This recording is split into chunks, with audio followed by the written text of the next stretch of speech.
todos en esta mañana. Nos resulta un poquito extraño arrancar ya ahora con la palabra, pero hoy va a ser así.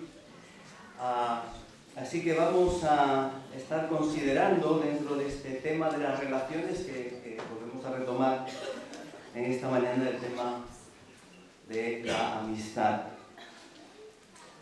Quizás podemos pensar que se trata de un tema como secundario, no hay cosas más espirituales que la amistad. ¿Sí o no? No. No. Y vamos a ver por qué. Quisiera, antes de hablar de la amistad, hablar de la importancia de la amistad. ¿Por qué la amistad es importante en la Biblia? Me he dejado las gafas, así que iré acercando el papel para poder. Los que tenéis la hoja veis un título ahí, ¿no? Dame un like. ¿Y qué tiene esto que ver con la amistad? Yo estaba pensando, ¿cómo ve hoy la gente la amistad? Y muchos ven la amistad sencillamente como una relación, y cuantos más amigos tengas, muchísimo mejor. Más likes, más importante eres, más gente te sigue.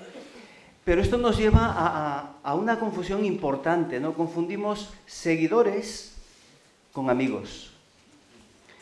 Confundimos conocidos con amigos. Estamos en un tiempo donde la superficialidad marca casi todos los aspectos de la vida. No voy a entretener mucho con eso, pero desde la comida, rápida, fácil, sencilla, ¿no?, hasta las relaciones personales. Las redes sociales nos marcan modelos de relación, modelos de amistad, ¿no?, donde ese contacto con la gente que se reduce a que te den un ok, un like, nos lleva a una autoafirmación personal de que somos alguien y no solo somos algo. Lo que pasa es que esto tan pronto crece como decrece, ¿verdad? Pero si nos damos cuenta, vivimos en un mundo donde las ciudades son tremendamente importantes. Hay relaciones. Bueno, roces hay muchos, sobre todo si vas en el metro a las 7 de la mañana, 8 de la mañana, roces hay muchos. Pero relaciones, hay aglomeración, pero no hay relación. No os descubro nada nuevo cuando os digo que en el metro, ¿cuánta gente veis hablando? ¿Con qué está la gente? Con su móvil. Hay muchísima gente, pero ¿hay relaciones de verdad significativas? No, generalmente no. Y aún con los más próximos, muchas veces las conversaciones, nuestra relación, nuestra comunicación, no va mucho más allá de un nivel de información intrascendente. Hoy llueve, ha llovido mucho, ¿verdad? Uf, el frío, el calor, el tiempo, poco más. Alguien definió a veces a las personas como islas, ¿verdad? Y en esta sociedad que aglomera muchísima gente porque está avanzando cada vez hacia un mundo urbanizado, cada vez más cerca del 50% de la población vive en grandes ciudades. Sin embargo, cuando tú analizas las relaciones, más que una ciudad, la imagen de las relaciones es un archipiélago, un montón de islas separadas y cada uno con su mundo y sus relaciones. Esa es la realidad, ¿no? Y eso afecta a cómo vemos nosotros también las relaciones y la amistad. ¿Por qué las relaciones son importantes? Por lo menos para un cristiano, para un creyente, para un seguidor de Jesús. En primer lugar, porque hemos sido creados a imagen de Dios. Y Dios es un ser relacional. Dios eternamente es un Dios en tres personas que se comunica. Padre, Hijo y Espíritu Santo. ¿Por qué tres? Porque uno solo no se comunica mucho, ¿verdad? Y hay una relación de amor, una relación íntima que se da desde la eternidad en el seno de Dios. El que envía y el enviado. Y entre los dos además envían el Espíritu Santo. Hay un plan, hay un propósito, hay una esencia. esencia, pero hay 3 personas. Y Dios, cuando crea al ser humano a su imagen y semejanza, lo crea como comunidad. Y de nuevo, muy breve. Pero cuando Dios crea al hombre, Adán se usa en el Antiguo Testamento tanto en un sentido personal particular para hablar del varón que Dios crea, como para hablar de la comunidad que Dios crea. Dios creó a Adán, lo creó hombre y mujer. Porque la idea de Dios era crear una comunidad. ¿Recordáis la expresión? En medio de una creación maravillosa hay un pero. Pero no es bueno que el hombre esté solo. Le haré ayuda idónea para él. Y esto que referenciamos al matrimonio en el contexto de Génesis tiene que ver también con el proyecto general de Dios. Un proyecto que no son individuos, sino comunidad. Me habréis escuchado más de una vez insistir en esta idea. La salvación es algo absolutamente personal. Nadie puede dar el paso de fe por ti. Nadie puede ejercer fe por ti. Cada uno tiene que tomar esa decisión de manera personal. Pero el proyecto de Dios no son individuos, sino crear una comunidad. Edificaré mi iglesia. Toda la narrativa bíblica, desde Génesis hasta el Apocalipsis, nos invita a considerar la importancia de las relaciones y con ello la importancia de la amistad. Cuando uno piensa en la amistad y relee los textos bíblicos, te das cuenta de que aparece muy pronto esa relación de amistad, ¿no? La creación del ser humano, el diálogo de Dios con el ser humano, lo que se conoce como el mandato cultural, ¿no? Sois mis representantes. Pero llegamos a Génesis capítulo 3, que nos va a hablar del gran problema, ¿verdad? Y nos dice algo muy interesante. ¿Qué hacía el Señor por las tardes? Salía a pasear. ¿Y qué buscaba en ese paseo el Señor por las tardes? Hablar con el ser humano. Dialogar con el ser humano. Y la primera pregunta en la caída es, ¿dónde estás? ¿Dónde estás? Dios busca una relación con nosotros. Y no una relación cualquiera. Busca una relación íntima, personal, de amistad. Solo voy a mencionar algunos textos y algunos ejemplos que la mayoría creo que conocéis. Amistad. David y Jonatán. Quizás una de las amistades más relevantes que encontramos en el Antiguo Testamento. Si queréis conocer lo que Dios nos dice y nos enseña sobre la amistad, leed el libro de Proverbios. Hay un montón de textos que nos hablan de la amistad. Eclesiastés nos habla de la importancia de una buena amistad.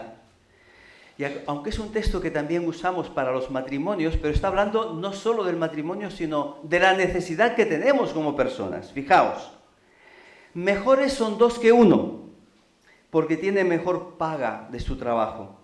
Porque si cayeran, el uno levantará a su compañero o a su amigo. La palabra original rea puede tener ese doble significado, amigo, compañero. Ay del solo, que cuando cayera no habrá segundo que lo levanta. También si 2 durmieren juntos, se calentarán mutuamente. Mas ¿cómo se calentará uno solo? Y si alguno prevaleciere contra uno, es decir, confrontase a alguien, 2 le resistirán, y cordón de 3 dobleces no se rompe pronto. Sí, la amistad, las relaciones son esenciales en la Biblia, en la palabra de Dios. Y lo que destaca, sobre todo en el orden creacional, es la armonía que había en el orden de todo lo creado. Sin embargo, y solo lo mencionaré, tenemos que recordar que lo que vivimos hoy es consecuencia de una decisión del ser humano. La decisión de desconfiar del gran amigo, Dios, para confiar en las mentiras del engañador, Satanás. Y eso rompió todas las relaciones. No solo nuestra relación con Dios, sino la relación los unos con otros. La relación que Dios creó, que era una relación de compañerismo, amistad, apoyo, colaboración, se convierte en una relación entre extraños, culpabilizando siempre a los demás. En el escondernos de Dios, en el interrumpir el diálogo con Dios. Ese es el gran problema del ser humano. En lugar de la amistad, ¿qué surge? La enemistad, en todos los niveles. El conflicto con el prójimo. Y esa es una realidad que podemos ver, podemos escuchar, podemos experimentar constantemente en el mundo en el que vivimos. La gran noticia es que la redención de Dios, la salvación de Dios, tiene como un aspecto prioritario el restablecimiento del plan original. Y eso lo vamos a considerar. Si tenéis las hojas, podréis ir apuntando ahí algunas palabras si queréis, ¿vale?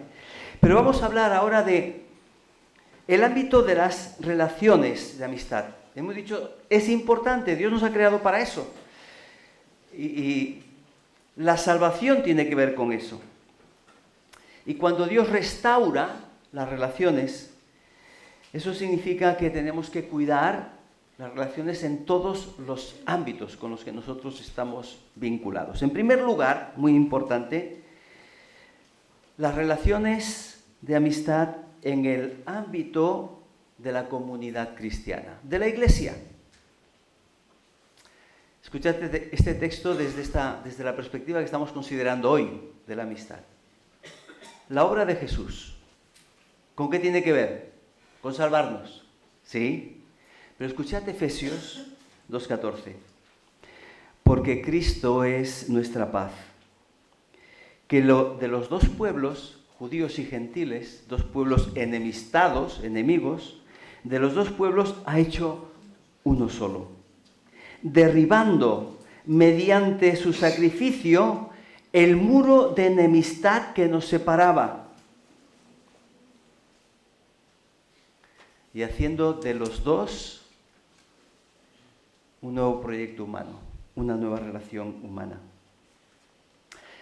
Las relaciones de amistad no son una cuestión de moda o algo bonito, no hablamos de ellas porque es algo interesante hoy, sino porque forman parte del plan redentor de Dios. Cuando Dios crea una comunidad que debe estar caracterizada ¿por qué? Por el amor los unos para los otros. En esto conocerán que sois mis discípulos. ¿Será difícil ser amigos si nos amamos? ¿O será lo más natural del mundo si nos amamos? Ya el salmista dice que cuando el pueblo de Dios hace lo correcto, ¿qué hay? Armonía. Mirad cuán bueno y cuán delicioso es habitar los hermanos como juntos y en armonía. Porque podemos estar juntos y podemos estar muy desarmonizados. Juntos y en armonía son dos características de un pueblo de Dios que disfruta de la bendición de Dios. Las exhortaciones que encontramos en el Nuevo Testamento continuamente, los unos a los otros, las hemos mencionado en alguna ocasión. Amaos, exhortaos, tenemos que ayudarnos, apoyarnos, perdonarnos. Nos hablan de esa interrelación en la que nos edificamos como hermanos, pero como amigos también. Es más, el cuidado del hermano es lo que evidencia que en tu corazón mora el amor de Dios. Primera de Juan 3:17. No he escogido un texto porque hay muchísimos. Si alguno tiene bienes de este mundo y ve a su hermano tener necesidad y cierra contra él su corazón, ¿cómo mora el amor de Dios en él? Es decir, nuestras relaciones de verdadera amistad son un testimonio de nuestra fe y un testimonio al mundo. Creo que podemos tener claro la necesidad de que como pueblo de Dios desarrollemos buenas amistades en el contexto de la comunidad. Pero no vivimos aquí cada día de la semana. Dentro de un tiempo saldremos ahí, tenemos un montón de relaciones. ¿Debemos tener amistad con el mundo, sí o no? Pensadlo por un momento, no contestéis. ¿Sí o no? Igual es sí y no. Y aquí nos encontramos con una paradoja muy importante en las Escrituras. Las paradojas significan que, esto parece una contradicción, aunque en realidad no lo es. Hay que explicarlo, ¿verdad? No son del mundo, dice Jesús, hablando de los discípulos, pero están en el mundo. No tenemos el sistema de valores, de principios que gobierna este mundo, pero sin embargo estamos aquí. ¿Cuál era uno de los títulos que se le daba a Jesús? Amigo, ¿verdad, Febe? Leo los labios. Amigo de publicanos y pecadores. Ay, pero nosotros somos tan santos que tenemos que aislarnos para no contaminarnos. Pero eso no fue el principio que siguió Jesús. Él tenía amigos y comía. Ay, el publicano Mateo. Aquellos que eran menospreciados encontraban en Jesús al amigo que nunca tuvieron, porque Él estaba cerca de ellos. Amigo de publicanos y pecadores. Miren, he aquí un hombre glotón y bebedor de vino, amigo de recaudadores de impuestos y pecadores. Así Jesús recoge lo que dicen de Él, pero sigue diciendo, pero la sabiduría se justifica por sus hechos. Por otro lado, si leemos la carta a Santiago, nos encontramos con el otro extremo, dice Santiago, oh gente adúltera, ¿no sabéis que la amistad con el mundo es enemistad con Dios? Si alguien quiere ser amigo del mundo, se vuelve enemigo de Dios. ¿Os dais cuenta de esta tensión, esta sana tensión? Pero tenemos que entender lo que nos está diciendo Santiago, ¿verdad? No podemos complacernos con lo que el mundo se complace, porque el mundo está viviendo de espaldas a Dios y está actuando en contra de los principios de Dios. A eso está hablando Santiago. Y a veces los creyentes somos un poco extraños, porque a veces nos aislamos del mundo en contra de la actitud de Jesús, que era amigo de publicanos y pecadores. Nos aislamos del mundo para no contaminarnos, pero luego vivimos como si fuésemos del mundo, que es lo que Santiago nos dice que no tenemos que hacer. Entonces igual tenemos que repensar nuestras relaciones de amistad.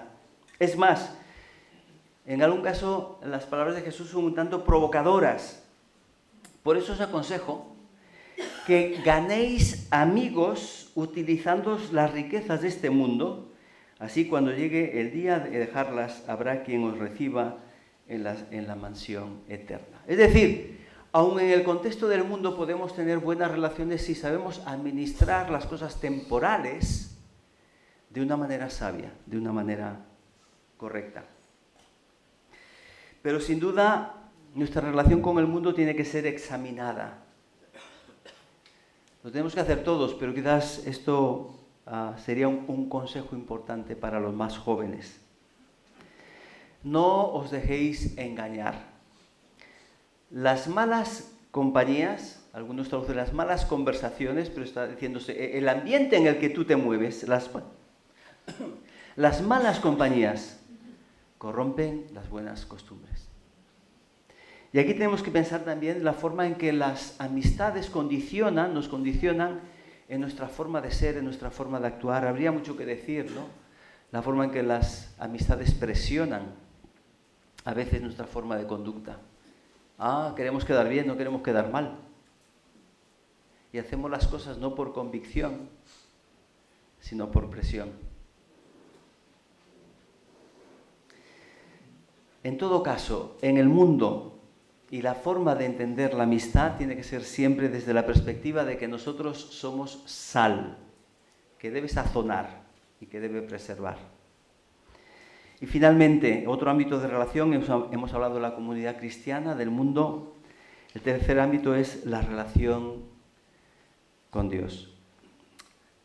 ¿Podemos ser amigos de Dios si Él es Dios? Debemos o deberíamos ser amigos de Dios. Uno de los títulos hermosos que se le da a nuestro Padre en la fe, que se llama Abraham, como dice Romanos, de él somos hijos como personas de fe, ¿verdad? Es conocido como ¿qué? Amigo de Dios. Ya el profeta Isaías habla de Abraham como el amigo de Dios, y también Santiago recoge esta misma expresión. Claro, ser amigo de Dios no es exactamente igual que ser amigo de otros, porque el ser amigo de Dios tiene que estar caracterizado por la fe en Dios, la confianza en Dios y por la obediencia a Dios. Porque Él es el amigo que lo sabe todo, lo sabe perfectamente y nunca falla. Pero amistad significa eso, confiar en alguien. Y Dios lo que quiere, recordáis Génesis, es establecer una relación personal con el ser humano, una relación de amistad, en la que Él es el Señor, por supuesto, pero un Señor que está cerca. No es un Dios que está lejos, es el Dios que está cercano a nosotros en cada circunstancia. La amistad con Dios no es el privilegio de unos pocos. Podemos pensar en Abraham y decir, bueno, ¿y quién llega ahí, verdad? La amistad con Dios es la invitación que Dios nos hace en Apocalipsis 3:20. Que no es una palabra para predicar el Evangelio solo, la podemos usar. Pero en primer lugar es una palabra para los que creen en Jesús, es una palabra a una iglesia. Y la palabra dice que el Señor está ¿dónde? A la puerta. ¿Y qué hace? Llamar. ¿Y qué espera? Que abras la puerta para entrar. ¿Y qué? Muy mediterráneo. Cenar con Él y Él conmigo. ¿De qué está hablando eso? De una relación de amistad. Por lo tanto, las relaciones son vitales en esos tres ámbitos.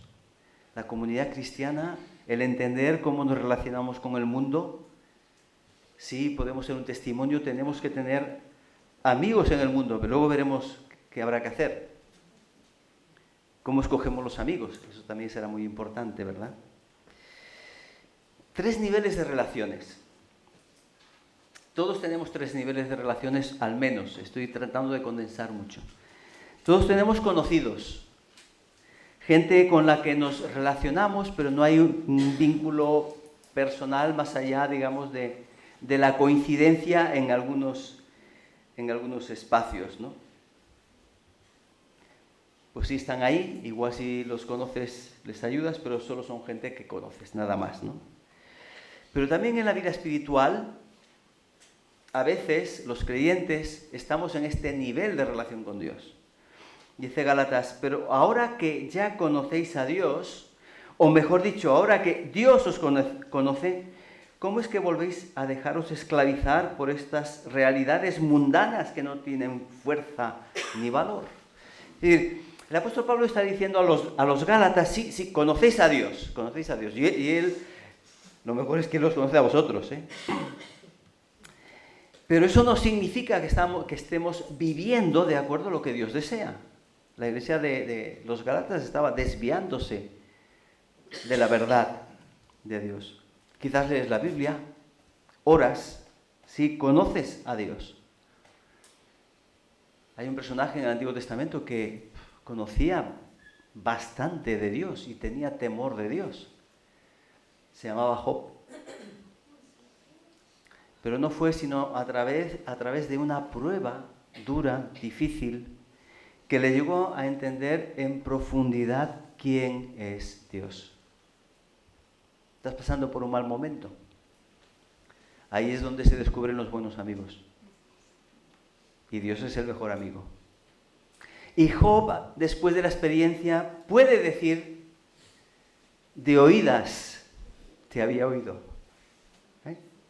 pero ahora mis ojos te ven. Somos conocidos, somos amigos, A veces damos un paso más. No venimos a la iglesia solo, no solo leemos la Biblia, sino que nos comprometemos y podemos llegar a ser colaboradores. ¡Qué bien! Entendemos quién es Dios, servimos a Dios, nos implicamos, nos comprometemos y parece que eso sea el top 10 de la espiritualidad cristiana, ¿no? ¿Cuánto hago por el Señor? Y nos convertimos en Martas. Los que conocéis la Biblia sabéis de qué hablo. Pero la Biblia habla de dos hermanas, una se llamaba Marta y otra María. Y cuando iba Jesús, Marta estaba preocupadísima de hacer las cosas bien para el Señor. Y siempre atareada, siempre haciendo cosas. Pero María prefería otra cosa. María prefería sentarse y escuchar a Jesús. Y creo que las dos cosas son importantes, evidentemente. Servir es importante, pero a veces servir solo nos puede convertir solo en colaboradores del reino de Dios. Marta, Marta, afanada y turbada estás con muchas cosas, pero solo una cosa es necesaria, y María ha escogido la buena parte, la cual no le será quitada. Y no quiero criticar a Marta, que tenía muchísimas cosas buenísimas, sino reflexionar sobre realmente cuál es nuestro punto de relación con Dios. Quizás conocemos a Dios y nos hemos quedado ahí. Quizás estamos muy implicados en la iglesia. Mira cuántos ministerios llevo. Y eres un colaborador de Dios. Pero ¿eres amigo de Dios? ¿Tienes por amigo a Jesús? Para ser amigos de Jesús tenemos que escuchar lo que Él nos dice. Vosotros sois mis amigos si hacéis lo que yo os mando. Ya no os llamaré siervos, porque el siervo no sabe lo que hace su Señor. Pero os he llamado amigos porque todas las cosas que oí de mi Padre os las he dado a conocer. Es decir, la amistad de Jesús lo que pretende y lo que intenta es que nosotros podamos llegar a conocer a Dios de la manera que Jesús conoce a Dios. Él no se esconde nada de todo aquello que nos puede ayudar, que nos puede bendecir. Por supuesto que nuestra amistad no puede ser como esta. Yo no puedo decir a los demás, eres mi amigo si haces lo que yo te mando, porque yo soy tan imperfecto como mi amigo, ¿verdad? Esta es la excepción en el ejemplo de Jesús. Pero necesitamos ser amigos del Señor. Ser amigo del Señor supone obediencia y confianza en que Él sabe, Él es sabio. Y si le obedezco, voy a andar por el camino correcto, voy a andar por el camino recto.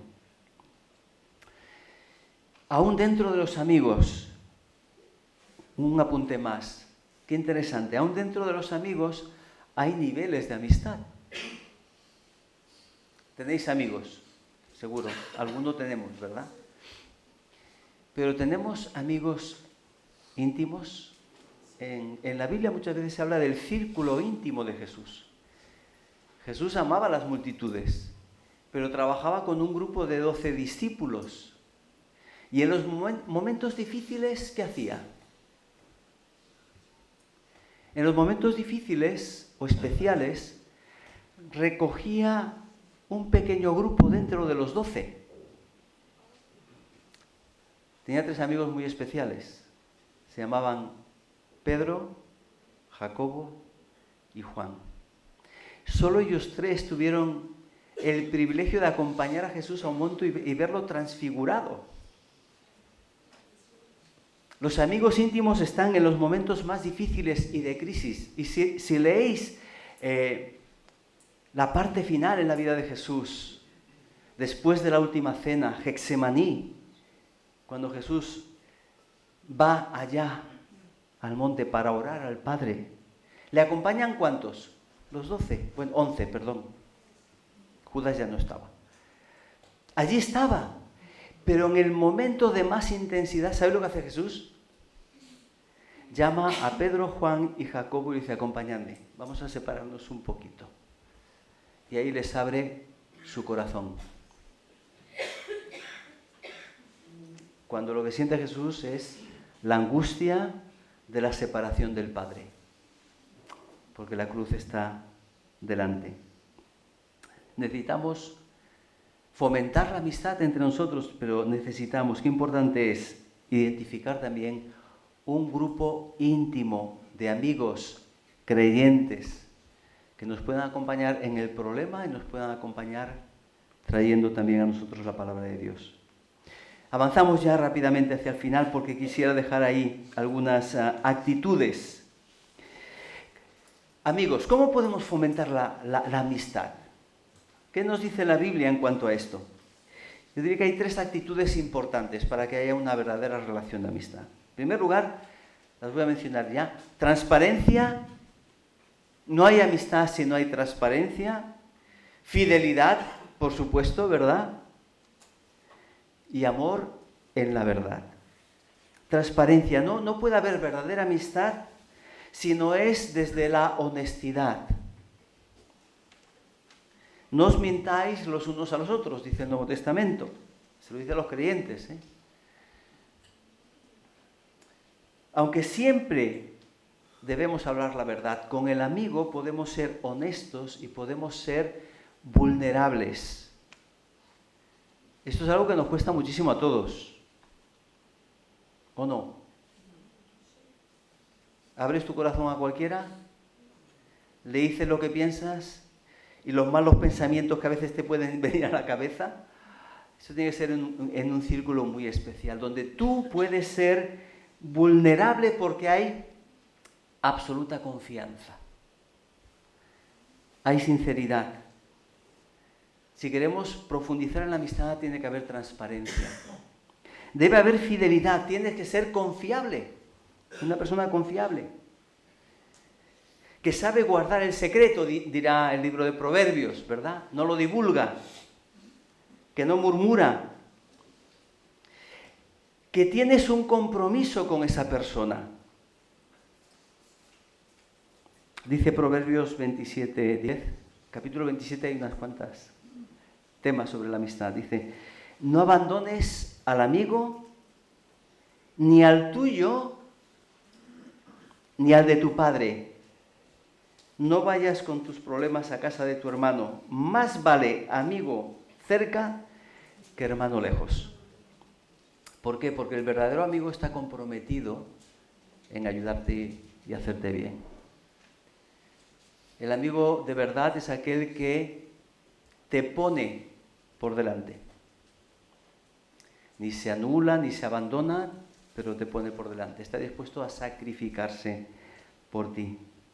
Y en tercer lugar, una actitud necesaria para que haya una amistad de verdad es el amor en la verdad. Hay un texto en Proverbios 27:17 que os puede llamar la atención, a mí me llamaba la atención. Hierro con hierro se aguza. Así se aguza el rostro de uno con el rostro del amigo. Hierro con hierro se aguza. Es decir, si quieres afilar, ahora tenemos otros utensilios, otras formas, pero afilabas el hierro con el hierro se afilaba. ¿Qué significa eso, no? Cuando esto lo traslada a la amistad. Significa que cuando trabajamos desde la sinceridad, la honestidad, la verdad, nos confrontamos también, ¿verdad? Hay fricción. Cuando tú afilas el cuchillo hay fricción, pero una fricción sana que quiere afilar, no hacer daño. Por eso, en ese mismo contexto, Proverbios 27:6 dice, fieles son las heridas del que ama. El apóstol Pablo a veces tuvo que escribir a alguna de las iglesias cosas duras, difíciles. Y tuvo que escribir después otra carta y decir, bueno, no os quiero entristecer demasiado, ya os he dicho lo que tenía que deciros, no, ahora vamos a restaurar. Pero el verdadero amigo es un espejo que nos ayuda a ver nuestros defectos, nuestros problemas. Y no lo hace con el propósito de tomar ventaja sobre nosotros, todo lo contrario, sino desde la sinceridad que nos ayuda a nosotros desde ahí a crecer. Quien no te confronta con la verdad no es tu amigo. Querrá quedar bien contigo, pero no es tu amigo. Jesús confrontó a Pedro en varias ocasiones. Y al final le dijo en Juan capítulo 21, pastorea mis ovejas. Pero tuvo que trabajar duro Jesús con Pedro. Porque a veces tenía la mejor intención del mundo. Aunque todos te nieguen, yo que va. Pedro, Pedro, antes de que el gallo cante 3 veces me vas a negar. Y lo confrontó después de nuevo, ¿verdad? ¿Con qué propósito confrontó? Siempre en busca de la restauración. Algunos obstáculos para la amistad, los voy a mencionar solo, y luego unas breves conclusiones. ¿Qué es lo que destruye la amistad? Aunque os pueda sorprender, una de las cosas que más daña la amistad es la envidia. Si hay envidia no puede haber amistad, no puede haber relaciones. La envidia es tan mala que no es que quiera lo bueno que el otro tiene, es que se conformaría con que no lo tuviese. ¿Me entendéis? Es que eso es así. En la envidia no puede haber alegría, no puede haber gozo por el bien ajeno, y ahí tendríamos un ejemplo tremendo de lo contrario, positivo, en Jonathan y David. Jonathan era el hijo de un rey. Le tocaba heredar un reino, pero Dios decidió, en lugar de dárselo a él, dárselo a un joven pastor que se llamaba David. Y Jonathan se hizo amigo de David, aun sabiendo eso. Y estuvo dispuesto a jugarse la vida por su amigo. Su padre estuvo a punto de matarlo con una lanza por defender a su amigo David. Eso es un amigo. Eso es un amigo. Eso es la amistad. Los líderes judíos, muchos estáis leyendo Hechos, los líderes judíos. ¿Cuál era el problema de los líderes judíos? ¿Por qué perseguían a los cristianos? ¿Por qué estaban enemistados con la iglesia? Por celos y envidia.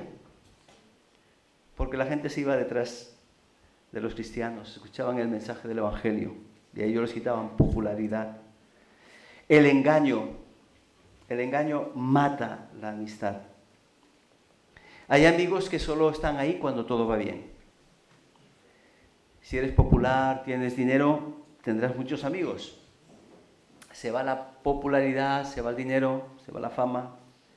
Adiós los amigos. Jesús explicó una parábola contando esto. El hijo pródigo tiene que ver con un hijo que se va de casa, pero tiene que ver con amigos que solo estuvieron mientras tenía mucho dinero. Cuando se acabó el dinero, se acabaron los amigos. Nadie le daba ni siquiera un plato de comida al pobre hijo pródigo, como se conoce la parábola. Y en tercer lugar, el egoísmo. No puede haber amistad si lo que dirige esa relación es el egoísmo. Como decíamos, el interés personal, el buscar ventaja sobre, el manipular a veces. Personas que de cada 10 palabras, 3 son halagos. A mí eso me hace retirarme 3 metros hacia atrás, ¿verdad? Porque muchas veces lo que buscamos es manipular a la persona, bajar sus defensas para aprovecharnos de ella. Eso no es amistad, sino buscar el fin que esa persona desea. Cuando hay orgullo en lugar de humildad, ¿verdad? Pensamos solo en nosotros mismos. Jesús le da la vuelta cuando habla del prójimo, y lo podíamos aplicar también al amigo, ¿verdad? La pregunta que nos podíamos hacer, ¿quién es mi amigo? Pero Jesús, lo que nos diría como el prójimo, diríamos, ¿de quién eres amigo tú? Conclusiones. Debemos buscar y desarrollar amistades sanas entre nosotros, entre el pueblo de Dios. Y eso empieza porque nosotros mismos seamos personas fiables, personas honestas, personas que buscan el bien del amigo y no el propio cuando desarrollan una relación de amistad. ¿Cómo puedo ayudar? No cómo puedo ser ayudado.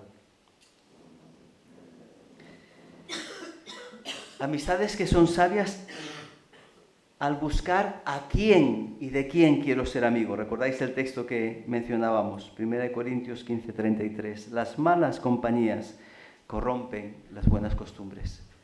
Sí, el ámbito en el que nos desarrollamos, Hay ámbitos en los que tenemos que estar, en el trabajo, ¿verdad? Pero está el trabajo y está después del trabajo, ¿no? ¿Con qué círculo de amigos estás trabajando? Y decíamos, no se trata de aislarnos, pero puede haber prácticas que te lleven a actitudes, a conductas que no son propias de un cristiano. Y Pablo nos lo advierte. Para una amistad sana, aprendamos desde la amistad con Dios siguiendo el ejemplo de Jesús. Jesús dijo, nadie tiene amor más grande que el que da la vida por sus amigos. La cruz, le hemos mencionado, nos recuerda que Jesús nos ha reconciliado con Dios, pero también nos reconcilia a los unos con los otros. Que Él es nuestro amigo y no se avergüenza de llamarnos hermanos. Y con eso nos deja un ejemplo de una relación no egoísta, sino generosa. No desde el engaño, sino desde la verdad, en un mundo en el que se ha instalado la mentira. Y ahí tenéis 2 preguntas con las que termino. ¿Qué tan amigo soy para otros? Pregúntate en primer lugar eso. ¿Qué tipo de amigo soy? ¿Soy fiable? ¿Soy confiable? ¿Sigo el ejemplo de Jesús? En segundo lugar, ¿tengo buenos criterios para escoger mis amigos? ¿Son amigos que me van a ayudar a crecer como persona, a crecer como creyente, como hijo de Dios, como discípulo del Señor? Si queremos aprender y profundizar en la verdadera amistad, en la amistad sana, seamos en primer lugar nosotros amigos de Dios. Y seguro que descubriremos las mejores claves para ser los mejores amigos también de nuestro prójimo. Que el Señor os bendiga.